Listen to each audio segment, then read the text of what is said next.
pire qu'elle. Vous verrez, mademoiselle. Paris, on n'a jamais fini d'en faire le tour. Ai-je besoin de vous présenter la Tour Eiffel, symbole de la ville? Ah, j'ai dû me tromper d'épisode, j'ai mis le spécial Air France. Faudra que j'en parle un jour. Juste en face, les jardins du Trocadéro. Figurez-vous qu'en dessous, il y a un aquarium. Le premier au monde construit en 1867. Bon, pour être honnête, on assiste à la découverte de Paris d'un nouveau personnage. Et je trouve ça très sympathique et instructif de donner des informations sur Paris en début d'épisode. Personnellement, j'ignorais totalement qu'il y avait un aquarium en dessous du Trocadéro. Même si du coup j'ai un petit souci, le final de la saison 2. Quand Chat Noir et Ladybug disparaissent sous Paris, ils sont pas dans un aquarium, ils sont dans des égouts. Arrêtez-vous là, s'il vous plaît. J'ai toujours rêvé de manger un vrai croissant parisien. C'est cool, mais tu vas rester plusieurs jours ici, je pense. Tu pourrais pas attendre un tout petit peu? Voilà les gars. Chez Dupancheng, le client est roi. On peut même dire que c'est une rencontre renversante. Maintenant que j'y pense, je tombe tout le temps. Je tombe de sommeil, je tombe par terre, je tombe des nues, je tombe sur un os, je tombe amoureuse. Et tu tombes à pic, même si j'aurais préféré que cette réplique tombe dans l'oubli ou tombe en disgrâce. Bon, sincèrement, c'est le genre de réplique que je n'aime pas dans Miraculous parce que elles n'ont aucun sens. Certes, ça fait un bon jeu de mots, mais est-ce que c'était nécessaire? Non seulement ça ne colle pas à la situation, et en plus, c'est légèrement pénible. Mais bon, oublions ça. Comment tu t'appelles, la nouvelle? Zoé. Enchantée, Zoé. Tu viens d'où? J'arrive de New York. Et tu viens faire quoi à Paris? Je suis venue rejoindre ma famille. Bon, très bien. Allez, je te laisse y aller parce que moi, j'ai une marionnette cringe à surveiller, un chat noir à analyser et un papillon bras à ridiculiser. Et franchement, je sais pas si on a le temps pour un nouveau personnage, à moins que tu ne deviennes importante. Elles sont trop sympas, tes baskets. Tu les as décorées à la main? Ah, ok, on a fait un gros plan sur ces baskets, Zoé sera importante. Mais je vous avoue que j'ai un petit peu du mal avec son introduction. On y reviendra plus tard dans l'épisode. Mais avant de continuer, on a une dernière chose à dire sur elle. J'y ai noté toutes les choses gentilles qu'on m'a dites. Y a qu'un message? Parce que je n'avais qu'une seule amie. Donc voilà, on nous a introduit Zoé de manière un peu forcée, mais au moins on comprend qu'elle est gentille et qu'elle avait pas d'amis à New York. Donc quand on connaît un peu la série, on comprend tout de suite qu'elle va intégrer le groupe de marionnettes. Enfin, c'est ce qu'on pourrait croire, mais encore une fois, on y reviendra plus tard. Si tu n'as rien de prévu ce soir avec ta famille, mes copains donnent un super concert sur une péniche. Je te laisse mon numéro. Bah, je comprends pas. Personne répond. Je peux aussi te donner le mien si tu veux. Comme ça, je suis sûre de pas le perdre. On est d'accord que c'est la pire idée du monde. Il suffit de fermer la main et ça serait effacé. Pardonnez-moi, madame, mais votre fille, mademoiselle Zoé, est arrivée. Est-ce qu'on peut parler de ça? Du fait que Zoé sort de nulle part et qu'elle est la demi-sœur de Chloé? Quelqu'un en classe économique sentait le parfum bon marché et le personnel de bord a refusé d'ouvrir les hublots pour aérer un peu. Et c'est là où j'ai un gros problème avec Zoé. Elle fait semblant d'être une garce pour être acceptée par sa mère. Et sur le principe, je suis d'accord. Sauf qu'en se comportant comme ça, elle devrait être un minimum amie avec Chloé. Sauf que dans les 3 saisons précédentes, Chloé n'en a jamais parlé. Et c'est vraiment dommage pour Zoé, parce qu'au vu de sa future évolution, je trouve qu'elle a l'une des pires introductions de personnages. Regarde, ces chaussures, c'est la vie. Ça sent mauvais, dans tous les cas on se fait marcher dessus. On confond souvent à tort sous-fifre et souffre-douleur. Nous y reviendrons plus tard. La raison d'être du sous-fifre est de tout faire à ta place. C'est pas bientôt fini ce devoir de maths? Un autre problème de l'épisode, c'est Chloé. Il y a énormément à dire sur elle, surtout suite au final de la saison 3. Mais le problème, c'est qu'avec l'arrivée de Zoé, on ne peut pas vraiment s'en rendre compte. Certes, on se rend compte que Chloé est horrible avec Sabrina, mais on n'a pas l'occasion d'y réfléchir plus profondément parce qu'on a un nouveau personnage à traiter. Je vous présente donc Zoé. Elle a une demi-sœur depuis quand Chloé a une sœur. Depuis approximativement 6 minutes. Ouais, elle fait un peu plus vieille. Avec un peu de chance, ce sera qu'une demi-peste. Pas de panique, les filles. Je l'ai rencontrée à la boulangerie ce matin. Et puis, ça se fait pas de juger les gens alors qu'on les connaît pas. Tu me rappelles qui est-ce qui a jugé Adrien au début alors qu'elle ne le connaissait même pas? Bon, au moins ça prouve que tu as appris ta leçon. C'est bien. Cette empotée a trouvé le moyen de me bousculer. Elle m'a donné de dégoûtants macarons. Laisse-moi faire tes devoirs, s'il te plaît. Sabrina, tu m'inquiètes. Sincèrement, je peux très bien comprendre qu'elle soit amie avec Chloé, parce qu'on n'a jamais vu leur rencontre. Mais là, le fait que Zoé parle méchamment à Marinette, ça te donne vraiment envie de l'aider? Sabrina n'est pas mauvaise de nature. On l'a déjà vu avant et on le verra encore plus après. Mais là, dans cette scène, elle apparaît juste comme une cruche qui aime faire le mal. Ce n'est pas Sabrina. Quand je l'ai rencontrée ce matin, elle était si gentille. On peut peut-être commencer par lui parler. Je vais m'en occuper.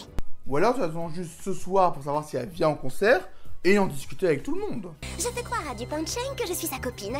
Ce sera l'humiliation parfaite. Alors sachez que c'est Philly Keta qui incarne Zoé dans cet épisode.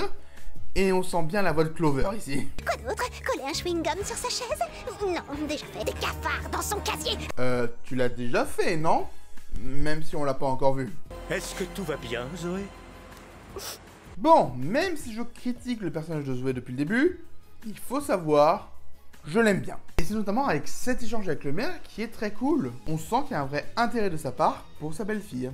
Quand j'étais jeune, je voulais réaliser des films, raconter des histoires. Oh, mais on m'a rapidement fait comprendre que pour gagner ma place, j'allais devoir renoncer à mes rêves. Et autre chose que j'aime bien, c'est cette petite tirade pour deux raisons. Tout d'abord, Zoé est une actrice. Elle joue pour être appréciée et son beau-père est un réalisateur. Et mine de rien, c'est un couple de personnages qui marchent très bien ensemble. Et la deuxième chose que j'aime bien, c'est le thème que ça va aborder. Miraculous est rempli de parents qui sont frustrés. Certains sont clairement mauvais, comme Gabriel. D'autres ont besoin de l'espoir de la jeunesse pour aller plus loin, comme la mère de Max. Et ici, on a un homme qui n'a pas pu réaliser ses rêves, mais qui en discutant avec sa belle-fille, va pouvoir avancer dans sa vie. Et sincèrement, je trouve ça très beau.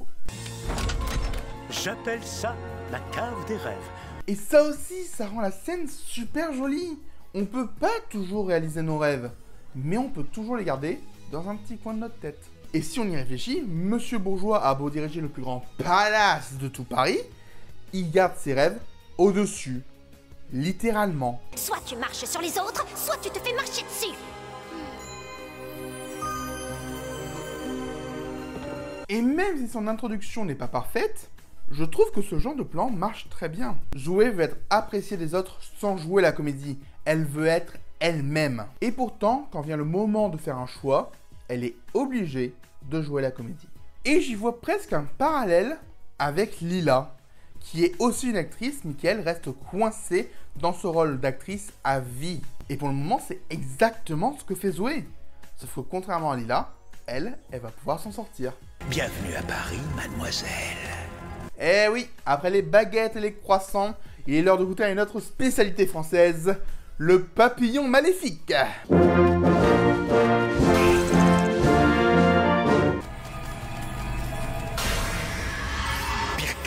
Papillon devrait réfléchir à plus souvent acclimatiser des objets qui sont cachés. Ça marche bien. Et sinon, pour les points coupables, ça faisait longtemps, mais go en donner un à Chloé et un à sa maman. D'ailleurs, aviez-vous remarqué que Chloé et Marinette avaient le même nombre de coupables d'acclimatisation? Maintenant, vous le saurez. Je vais prendre un malin plaisir à les écraser sous mes semelles. Bourgeois, tu veux pas bouger un petit peu? Mademoiselle Chloé? Perdu. J'en mâche un truc. Moi, je suis pire qu'elle. La première fois que j'ai vu l'épisode, je n'aimais ni ce design, ni ce jeu de mots. Et pourtant maintenant, je dois bien l'admettre, c'est bien joué de la part des scénaristes. Tu ne m'échapperas pas. Marinette a vraiment de la chance d'avoir le scénario de son côté. Parce que depuis le début de l'épisode, pire qu'elle marche sur tout le monde. Mais pour Marinette, oh, on fait une exception. Voyage. Il y a une nouvelle super vilaine et la gardienne est retenue pour l'instant. Bon, je sais que c'est marrant ce qui va se passer, mais il n'y avait pas une autre possibilité de faire intervenir Chat Noir? Surtout que si on y réfléchit, ça veut dire que Kalki connaît l'identité de Chat Noir. Tu peux trébucher et tomber, il y aura toujours quelqu'un pour te relever. Sauf si tu es tout seul, genre dans un désert. Au moins tu ne te ferais pas mal. Qu'est-ce qu'on disait?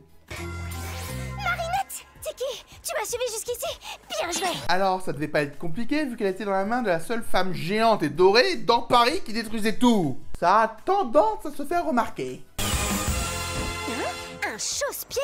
Mais oui, bien sûr, la Kuma doit se cacher dans ses chaussures. C'était pas déjà assez clair qu'elle essayait de vous écraser sous ses pieds? Ah, c'est pas très solide pour des baskets. Je pense qu'on peut leur dire... Bye bye, petit papillon. Mais je sais qu'un jour, toi aussi, tu seras à ma botte. Et alors, je t'écraserai comme un insecte. Toi, tu t'es levé du pied gauche depuis que t'as perdu chaussure à ton pied. Je suis désolée pour aujourd'hui. J'ai cru que si je faisais les 4 volontés de Chloé, elle m'accepterait. Bon, on a encore un immense problème pour moi. Zoé et son monologue qui explique sa vie. Je trouve pas ça du tout fluide. Parce que clairement, ce discours, c'est juste pour faire de l'exposition. Et ça ne marche pas. J'aurais voulu apprendre à connaître Zoé avec une bonne introduction de personnage. Certes, on s'attache à elle parce qu'elle est gentille, qu'elle a un beau design et que tout le monde la prend en pitié. Sauf qu'on nous donne quasiment toutes les informations qui la concernent, comme ça, de but en blanc. Et pour moi, ça rend son apparition assez bof en fait. Elle sort de nulle part et on nous oblige un peu à nous attacher à elle, mais ce n'est pas vraiment sincère. Et franchement, s'il y avait eu que cet épisode sur Zoé, bah je l'aurais vite oublié. Pour la première fois de ma vie, je me sens enfin chez moi. Je voulais juste observer un petit détail sur la N-card. On voit que Chloé a un masque de colère pré-automatisation. Ce qui préfigure bien évidemment l'épisode suivant. Donc du coup, vous l'aurez compris, on se voit la semaine prochaine. Allez, générique! C'est l'heure de l'évaluation du vilain. Je me demande ce que ferait Pierre qu'elle si elle avait écrasé un porteur de Miraculous. Mais à part ça, elle a un grand potentiel de destruction et son pouvoir est bien réfléchi. Dommage qu'elle ne fasse que marcher sur les autres sans plus de réflexion. C'était l'évaluation du vilain. C'est l'heure de la vidéo, c'est objectif. Un épisode qui aurait pu être très cool si on n'avait pas introduit Zoé de cette manière. Mais bon, c'est pas grave. C'était la vidéo, c'est objectif.